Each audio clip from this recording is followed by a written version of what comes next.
د حسن او شیرینو د مینې لنډې کیسې ډیرو قدرمنو اوریدونکو سلامونه نیکې هیلې او احترامات مې ومنئ.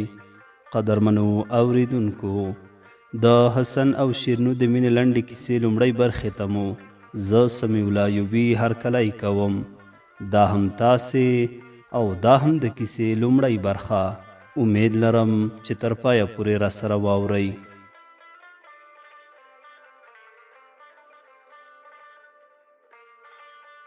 سهار 6 بجې وې.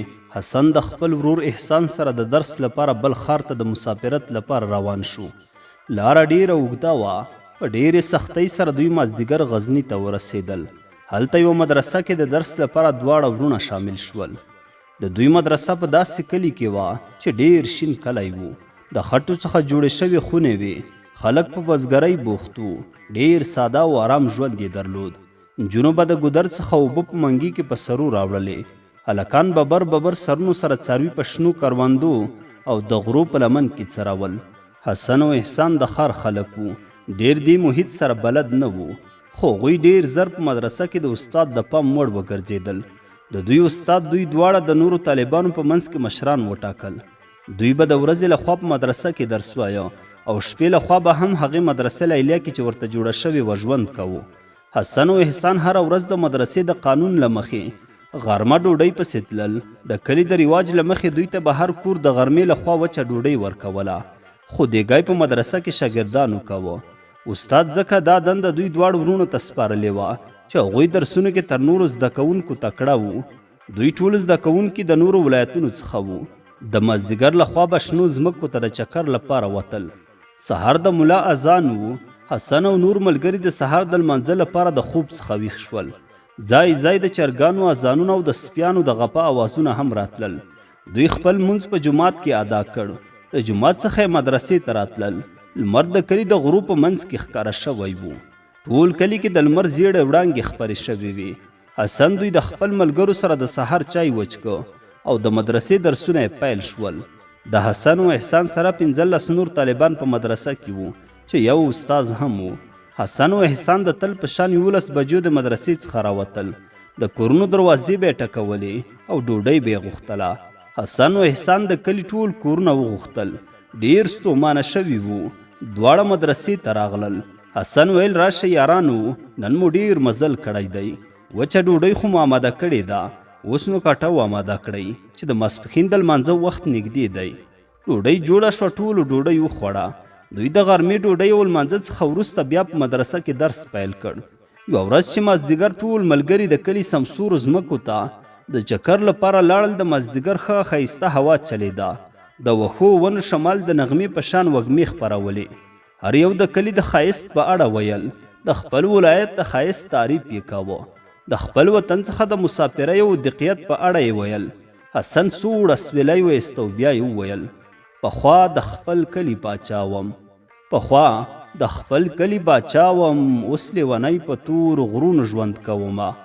خدم ټول ناست وو، چا به یو څه ویل چا به بل څه ویل. بالاخره ټول ولاړل مدرسې ته. خو حسن ویل زه یو څه نور هم دلته پاتې کیږم او له دې ښایسته فضا څخه خوند اخلم. تاسې لاړ شئ. شیرینو ملګرې مینا چې مازدیګری وو، منګي په سر د سیند څخه د اوبو وړلو لپاره راغلې وې. شیرینو ډیره ښایسته او بااخلاقه جینۍ وه. د دې د ښایست اوازې په ټول کلي کې خپرې وې.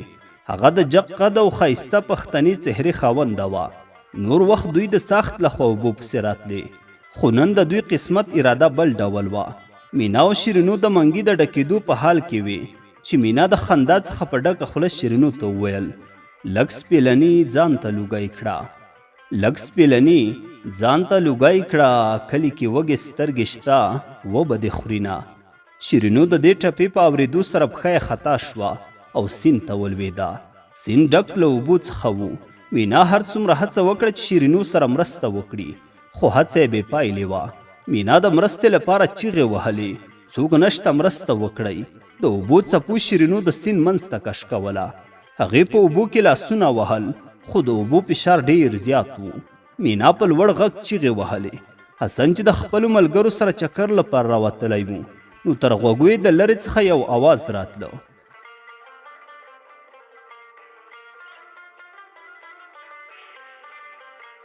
حسن وویل دا چیغې د چا دي؟ د کومې خوا راځي؟ غوږ یې خوا دې خوا ته ونیوه. بالاخره وپوهېده چې دا غږ د ګودر له خوا راځي.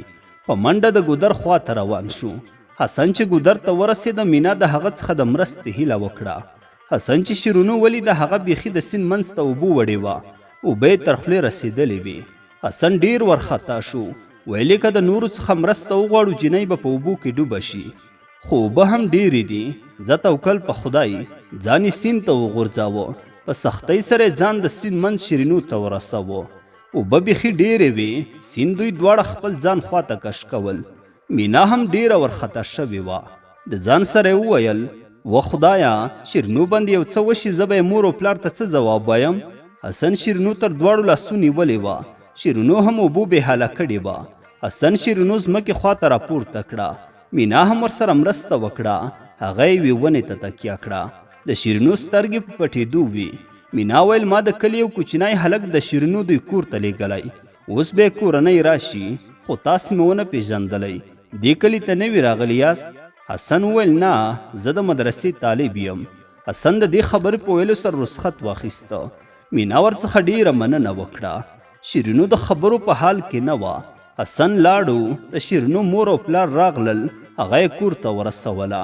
مینا ټوله کیسه وکړه چې داسې یو ځوان شیرینو وژغورله. د شیرینو مور وویل هغه ځوان څوک و؟ ځان یې معرفي نه کړ؟ مینا ورته وویل نوره پوی نشم، خو صرف دومره راته وویل چې هغه مدرسې کې طالب دی.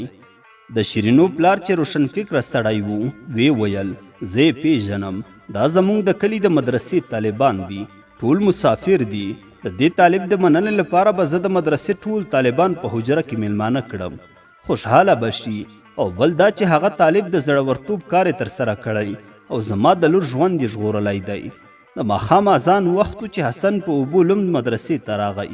ملګرو چې حسن دې حال باندې ولیده، ټول حیران شول چې دی ولې داسې لمد شوی دی. حسن ویل په ما کوم څه نه دي شوي، بس یوه پیښه وشوه. ټوله کیسه یې ورته وکړه. ورور یې احسان په شوخۍ سره حسن ته وویل تسلي مه راکوه یاره، تسلي مه راکوه یاره، لاسونه راکړه سمندر مې ډوبوینه. بیا یې وخندل. اوس جنۍ د وژغورله او که نه؟ حسن ورته ویل هو، ومې ژغورله. ته مې نور مه په عذابوه، زه ځم چې خپل کالي بدل کړم. حسن لاړو، خپل کالي یې بدل کړل. د ماښام ډوډۍ یې وخوړه. د ماخوستن لمونځ یې ادا کړ. پر خپل ځای پرېوته. د اسمان ستورو په تماشه شو. اسمان له ستورو ډکو. حسن هم د نن پیښې په فکر کې شو. په همدې فکر کې ویده شوی و. سهار د لمانځه او چای څښلو څخه وروسته یې بیا خپل درسونه پیل کړل. احسان د تل په څیر د ډوډۍ ټولولو لپاره د مدرسې څخه د کلي خواته روان شو.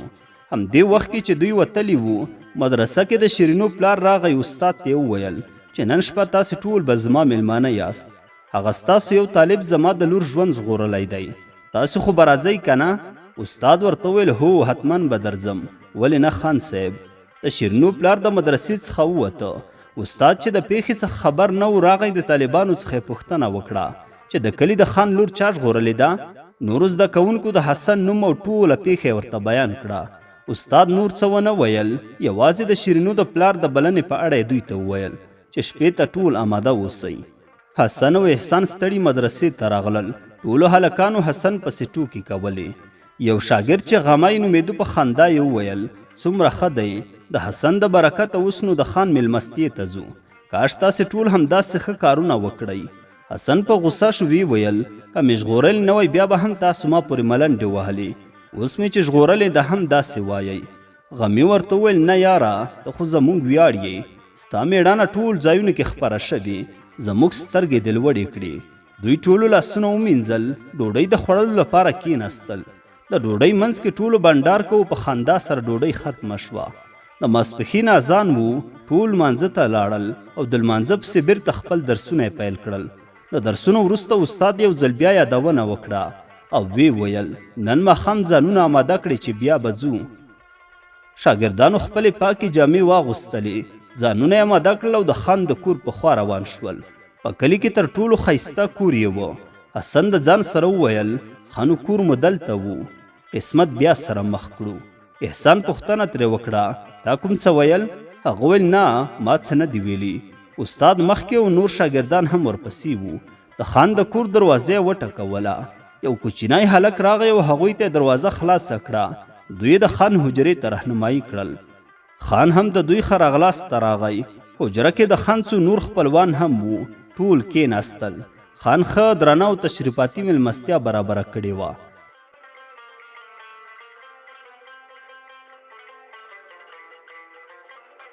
شپې او ورځې هم داسې تېرېدلې چې حسن او احسان د تل په څېر یوه ورځ د ډوډۍ پسې په کلي کې ګرځېدل چې یو ناڅاپه شیرینو او همزولې د ګودر له خوا د کلي خواته روانې وې.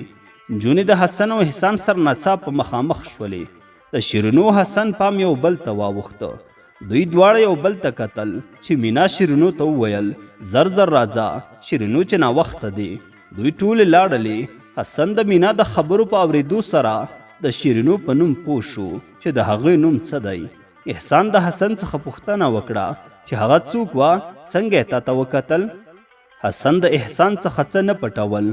ویل یې هغه شیرینو د خان لور. احسان ورته ویل کومه؟ هغه چې تا ژغورلې وه؟ حسن ویل هو همغه. په لاره کې نجونو شیرینو په عذابوله چې دا هلکان څوک وو، هره ورځ د مدرسې ډوډۍ پسې راځي، خو څنګه یې تا ته کتل؟ مینا په خندا شوه ویې ویل دا خو هغه شاګرد و چې شیرینو یې ژغورلې ده. ټولو نجونو په لوړ غږ په خندا شوې. شیرینو ویل چپ شئ لیونیانو، ما ویل مننه به ورڅخه وکړم، خو تاسې بې ځایه فکرونه کوئ. ټولې خپلې کورونو ته لاړې. شپه شوه. د شپې تور پړونه ټول کلي کې خپور شو. حسن خپل ځای باندې همداسې پرېوت. د تل په څېر ستورو ته کتل. احسان هم ورته نږدې و. پوښتنه یې ترې وکړه چې ولې نه ویده کېږې؟ ناروغه خو به نه یې؟ حسن ورته ویل نه همداسې. احسان ورته ویل ویده شه چې سهار ته به بیا وختي پاڅېږو. حسن چې نن هغه سپوږمۍ د دوهم ځل لپاره لیدلې وه، خوب نه ورته. له ځان سره یې وویل هره شپه مې شوګیري وي، هره شپه ستوري شمارل وي. هره شپه مې شوګیري وي، هره شپه ستوري شمارل وي. په ما داسې شپه رانغله چې سر کېږدمه ویده شم. حسن د شیرینو په فکر کې ویده شوی و چې د ملا اذان یې تر غوږ شو. د لمانځه لپاره پاڅېده. لمونځ یې ادا کړ. د احسان تبه وه. ویل نن د درس لپاره نشم تللی. حسن هم ورته وویل سمه ده مه ځه، استراحت وکړه، زه به استاد ته ستا د ناروغۍ په اړه ووایم. حسن د درس لپاره مدرسې ته لاړو. کله چې 11 بجې شوې د تل په څېر د ډوډۍ لپاره استاد څخه اجازه واخیسته. احسان نه و، خو استاد ورته ویل یوازې که نشې تللی بل طالب در سره بوځه. هغه ورته ویل نه همداسې یوازې ځم، اوس خو نابلده نه یم. حسن د کلي په لاره روان شو چې د کلي منځ کې شیرینو مینا سره مخامخ شو. دا ځل نو شیرینو خپل جرأت ښکاره کړ. حسن ته په داسې حال کې چې خپل څادر یې خولې ته نیولی و وویل سلام طالب جانه، په نوم دې نه پوهېږم خو طالب جان به درته ووایم. حسن د وعلیکم سلام په ویلو سره وخندل او ځان یې معرفي کړ چې نوم مې حسن دی، دلته د خپل ورور سره د درس ویلو لپاره راغلی یم. مینا په خندا شو وی ویل زه هم فکر کوم همدلته یم، زما نوم هم مینا ده. درې وړه په خندا شول. حسن هغې سره هم معرفي شو. شیرینو ویل حسن جانه زه دې پوره وړې یمه، زما ژوند دې وژغوره. پرون مې ولیدې غوښتل مې چې مننه در څخه وکړم خو ونه شو. حسن ورته ویل نه ما کوم څه نه دي کړي، بس یوه پیښه وه. مینا شیرینو ته وویل چې نورې به لاړې شو. شیرینو حسن خدای پاماني وکړه او هر یو یې په خپله لاره لاړو. حسن دومره خوشحاله و چې په کالیو کې نه ځایېده. ملګري یې حیران شول چې دا حسن څومره خوشحاله دی. حسن ته یې ویل کومه خزانه خو به دې نه وي لیدلې؟ حسن ورته ویل بس همداسې فکر وکړئ. حسن په خوشحالۍ سره ټولو ته ډوډۍ جوړه کړه. احسان کوټې ته هم ډوډۍ وروړه. د احسان څخه د هغه د صحت پوښتنه وکړه. هغه ویل اوس ښه یم، ته دې حال راته وایه، ډېر خوشحاله یې.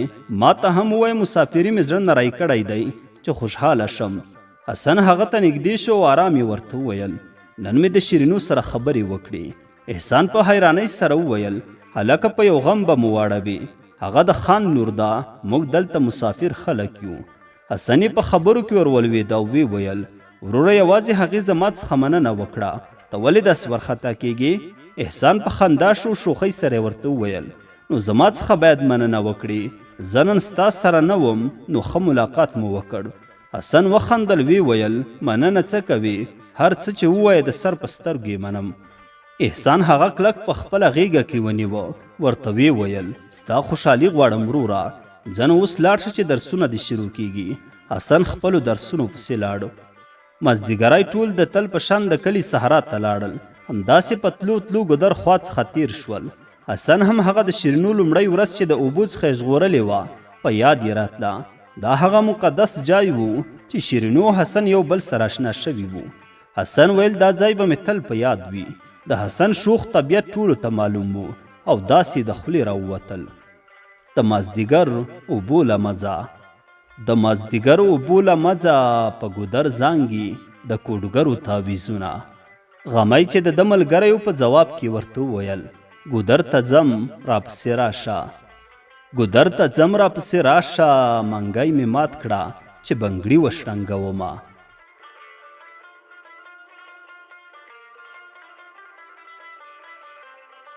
د حسن او شیرینو د مینې لنډې کیسې ډیرو قدرمنو اوریدونکو دا وه د کیسې لومړۍ برخه.